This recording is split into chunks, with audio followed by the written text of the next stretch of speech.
it's like, you got to take this seriously, because if you don't, not only do you not have a good time, because you just aren't paying any attention, but you'll also turn into the sort of person who's highly motivated to make sure that no one else ever has a good time as well. And so you go from just kind of being useless and miserable on your own, when that becomes sufficiently useful and meaningless and painful, then you're undoubtedly going to start to dream about taking it out on all the other people whose fault it is that you're unfulfilled and miserable. And so it doesn't, if you don't stay in that meaningful place, so to speak, so that your life is acceptable to you, you don't think that you're the only one who will suffer. You're just the beginning of the suffering.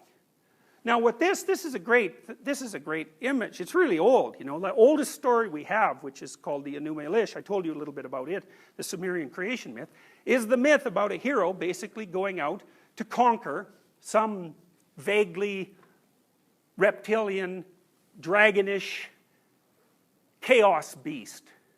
And that's really, as far as I can tell, that's really the story of humanity there. And the story of humanity is, you look on the right, there's a hole.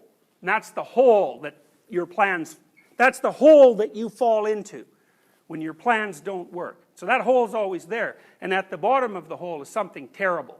And that's what the dragon is. And then the little castle at the background, well, that's order. That's where you live. And this thing that crawls out of the hole to face you is always threatening order.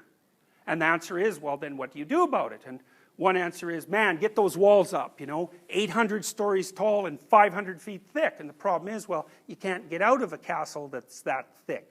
So maybe that's not so good. You know, and the other thing is just to throw your hands up in despair and say, well, what the hell is the use of having a castle anyways if there's just going to be dragons around it? And then the other one is, well, maybe we should take care of it when it's relatively small.